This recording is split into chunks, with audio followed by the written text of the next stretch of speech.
Buenas tardes, querría comenzar agradeciendo a Matteo Mancini y a Jesús Félix Pascual la organización de este congreso virtual en el que voy a trazar un recorrido, breve y regular, por el Museo del Prado a través de la mirada de algunos creadores del entorno de la residencia de estudiantes en un periodo que la historiografía ha venido a denominar Edad de Plata. En este itinerario vamos a destacar el importante papel que tuvo el museo para los artistas del entorno de la residencia. Y es que el Prado se convirtió primero en un lugar de aprendizaje y conocimiento, después en una fuente de inspiración y de revisitación, pero también fue un espacio de rechazo, de distanciamiento y de crisis. La crisis que implica adoptar los parámetros del arte de su tiempo y la puesta en duda de la tradición. Finalmente, el Museo del Prado pasó a convertirse en un refugio, en una especie de paraíso perdido, podríamos decir, cuando el distanciamiento ya no era de tipo artístico, sino que estaban ante un distanciamiento físico debido a la crisis histórica, política y vital que desencadena la Guerra Civil y el posterior exilio. La Edad de Plata significó, entre otras muchas cosas, una reflexión sobre el tiempo, de representar una definición espacial del lugar ocupado por el artista se pasó a una definición temporal sobre el pasado, pero también sobre el futuro. Un número significativo de jóvenes creadores del entorno de la residencia tuvo una primera experiencia de formación basada en el respeto a los maestros que custodiaba el Prado. Luego los jóvenes sintieron que para distanciarse del tradicionalismo y del academicismo necesitaban romper con la tradición y finalmente acabaron por preferir una relación matizada con el pasado en la que primó, más que una negación, la confianza en una lectura selectiva de la historia o, por decirlo en otras palabras, en una lectura modernizadora de la tradición. El primer acercamiento al museo tiene lugar en las etapas de infancia y juventud de los artistas.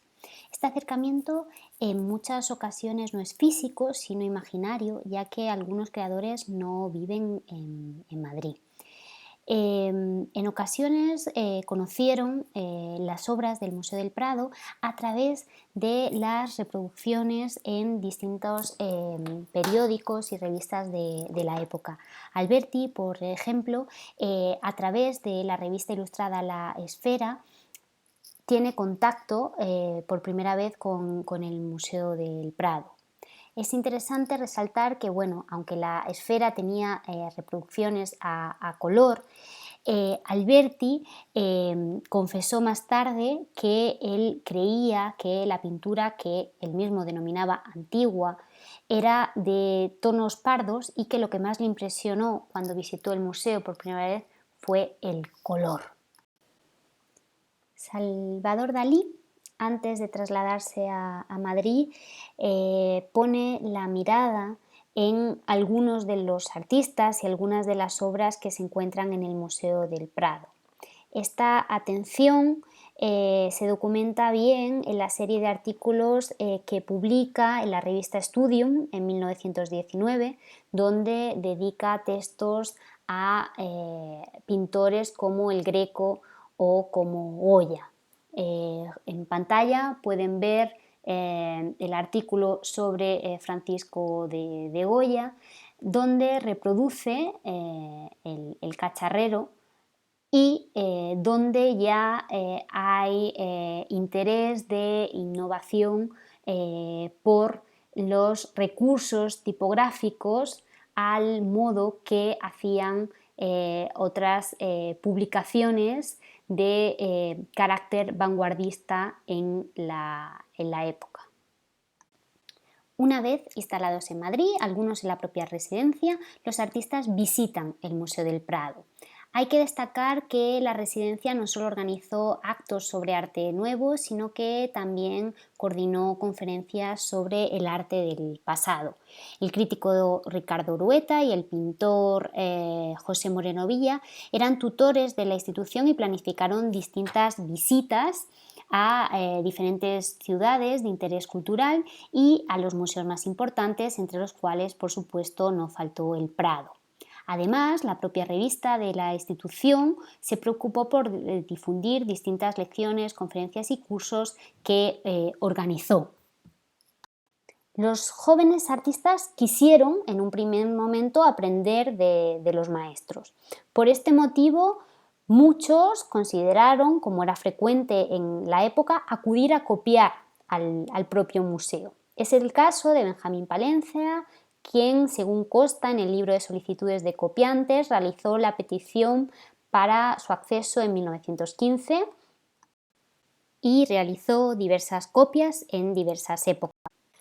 Alberti, quien, como saben, en un primer momento tuvo la intención de convertirse en pintor, solicitó la admisión como copista, queda registrada en marzo de 1918, aunque parece ser que fue menos disciplinado que Palencia y acudió menos a copiar las obras del Museo del Prado. En todo caso, ya fuera dentro de actos organizados, de eventos académicos, por recomendación de sus profesores o por cuenta propia, la visita al museo era, como es lógico, un requisito indispensable para los artistas que estaban en Madrid. En este sentido, me parece especialmente significativa la carta que pueden ver en pantalla. Se trata de una misiva de Joaquín Torres García que envía en agosto de 1918 a Rafael Barradas, quien se acaba de instalar en Madrid. Le pregunta si ha visto el museo con mayúsculas es el Museo del Prado, y es interesante porque dentro de la idea de pertenencia a un mismo grupo, señalo completamente de los nuestros, Torres García invita a su compañero de andanzas a contemplar el arte del pasado, pero el vaya a verlo, esa invitación a acudir al Prado, va seguida de una advertencia: no mire hacia atrás. Son líneas que expresan la intención del arte nuevo, que recogen el claro debate entre lo eterno y lo nuevo, ¿no? En este sentido, a veces se pensó conveniente no cerrar los ojos ante los artistas del pasado, y otras veces, como vamos a ver ahora, se optó por la ruptura. Otros escritos personales de la época, con alusiones o símiles pictóricos, reflejan el conocimiento que tenían los creadores sobre las obras que se conservaban en el Museo del Prado. El poeta Federico García Lorca nos proporciona un buen ejemplo en una carta enviada al crítico Melchor Fernández Almagro. Ante la opinión poco favorable sobre Zaragoza, que le había transmitido su corresponsal, Lorca le responde que entiende que la ciudad baturra no le haya gustado, ya que está falsificada, y que para descubrir su verdadero espíritu hay que acudir al Museo del Prado y admirar el cuadro que había hecho Velázquez, y pasa a describir el cuadro que Lorca tiene sin duda en su cabeza. El cuadro durante décadas estuvo considerado obra de Velázquez en colaboración con Martínez del Mazo. De hecho, en el catálogo del museo de 1920 el cuadro se incluía en el apartado de Velázquez, pero actualmente es considerado su autor Martínez del Mazo. Pero esta relación con el Museo del Prado no fue siempre una historia idílica. Los creadores sintieron la necesidad de romper con el arte establecido, tradicionalmente aceptado y valorado, que custodiaba el museo, para realizar algo nuevo, acorde al espíritu de su tiempo. El cubismo, en un primer momento, se presentaba como un ismo revolucionario y creaba, como explica Lorca en su sketch de la nueva pintura, una línea que separaba lo antiguo y lo nuevo. Moreno Villa, según cuenta en su autobiografía, Vida en Claro, quedó absolutamente seducido por el arte nuevo y sintió la necesidad de apartarse del Museo del Prado, que era un referente de la tradición, para poder pintar obras cubistas. Dejó por un tiempo de visitar el museo semanalmente, tal como hacía con sus estudiantes. En su evolución artística y personal, Dalí también participó en el rechazo al museo, estuvo influido por las proclamas de exaltación de la modernidad de corte futurista y el pintor catalán expresó en su correspondencia epistolar con Lorca la belleza de las máquinas de su tiempo, así como la repulsa al arte del pasado en un momento de innovación creadora. En la carta que pueden ver en pantalla del año 27 llega a afirmar que odia casi todo lo de los museos en un momento de efervescencia artística en la que está haciendo cosas gordas. Más que una ruptura tajante con el arte del pasado, lo que hicieron los creadores del entorno de la residencia fue negociar con el Museo del Prado, es decir, con la tradición. Para elaborar su estética personal, ya se recurriera a formas del cubismo o del surrealismo, los creadores seleccionaron sus obras y seleccionaron sus artistas. El propio Moreno Villa explica cómo su pasión por el cubismo llegó hasta tal punto que realizó un cuadro de Goya, Auto de Fe, del Museo de la Academia de Bellas Artes de San Fernando, con lenguaje cubista y lo llevó y lo exhibió en una conferencia que impartió en el Museo del Prado, donde percibió que el público madrileño estaba ansioso por recibir novedades artísticas. No fue el único cuadro del arte nuevo que llevó Moreno Villa al museo. También, según cuenta en su autobiografía, llevó una obra realizada por el pintor Salvador Dalí para que los estudiantes que le acompañaran pudieran comparar la ejecución minuciosa que hacía Dalí con obras de los primitivos flamencos.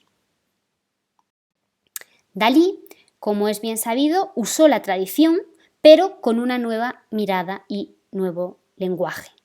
Críticos, historiadores como Rafael Santos Torroella o Félix Fanés han destacado que Dalí usó la técnica de los pintores primitivos flamencos e italianos del 480 en su método paranoico crítico y han encontrado referencias pictóricas en sus obras. Santos Torroella, por ejemplo, destacó en este retrato de Buñuel las nubes que se corresponden con las que existen en El tránsito de la Virgen de Andrea Mantegna, y Félix Fanés o Joaquín Yarza destacaron que en El gran masturbador del año 29 emplea una imagen del panel izquierdo del Jardín de las Delicias de El Bosco. Como puede verse, los creadores readaptaron aspectos de las obras del museo y los dotaron de otros signos y de otros significados. En ese uso del museo como lugar de tradición para la recreación de una mirada innovadora, tienen protagonismo las acciones realizadas por Gómez de la Serna, quien fue un maestro para los jóvenes residentes. Él mismo relata algunas en un epígrafe titulado Yo desnudo a Carlos V, de su autobiografía, y estas acciones han llegado a ser calificadas por Molina Alarcón como pre-happenings. Al enterarse de que la estatua de Carlos V y el furor de los Leoni podía desprenderse de su armadura, Gómez de la Serna habló con Beruete, que era el director por aquel entonces del museo, para ver si era posible despojar, y cito textualmente, de sus ropas atosigantes en medio de la canícula al gran emperador. Para satisfacción del artista, la escultura se exhibió de esta forma durante algún tiempo. En una de sus conocidas greguerías, empleó un cuadro del Greco para definir al carterista como el caballero de la mano en el pecho de otro. Gómez de la Serna, en el año 35, publica una biografía del pintor en la que relata cómo en las conferencias que impartía sobre el Greco exponía en un caballete una reproducción del cuadro del caballero de la mano en el pecho, en las que terminaba tirando de un hilito que había debajo de su mesa para desplegar la mano del pecho del caballero y que así pudiese descansar. La relación de los creadores con el Prado durante la Guerra Civil sería un tema aparte. No voy a entrar aquí, ya que no dispongo de tiempo y es un aspecto que ha sido muy estudiado por numerosos especialistas. Sirva como transición este libro de María Teresa León, La historia tiene la palabra, publicado en su exilio en Argentina. En otro libro, Memoria de la melancolía, también dedica espacio al museo, y es que fuera de España el Prado se convierte en un refugio para muchos creadores. Si analizamos memorias y autobiografías de los artistas del entorno de la residencia, podemos decir que el museo supone casi un paraíso perdido. La poeta e impresora Concha Méndez, en Memorias Habladas, Memorias Armadas, habla de sus visitas al museo que realiza junto a Maruja Mayo. También es conocida la nostalgia por el pasado juvenil perdido que lleva Alberti al Museo del Prado y que desemboca en el poemario A la pintura, poema del color y de la línea. La Arboleda Perdida también dedica páginas y recuerdos al museo, que se convierte en un santuario, en un lugar clave, en un país que era el suyo y que al mismo tiempo ya no existía. Ya hemos mencionado Vida en Claro, la autobiografía de Moreno Villa, donde se acerca de forma metafórica al museo. Recordar simplemente que en 1939, cuando ya no puede visitar físicamente el museo porque se encuentra en su exilio mexicano, publica el libro que tienen en pantalla, donde acude a analizar personajes y figuras de las obras que están en el Museo del Prado. Espero que los ejemplos aportados muestren la relación fructífera de los creadores del entorno de la residencia con el Museo del Prado.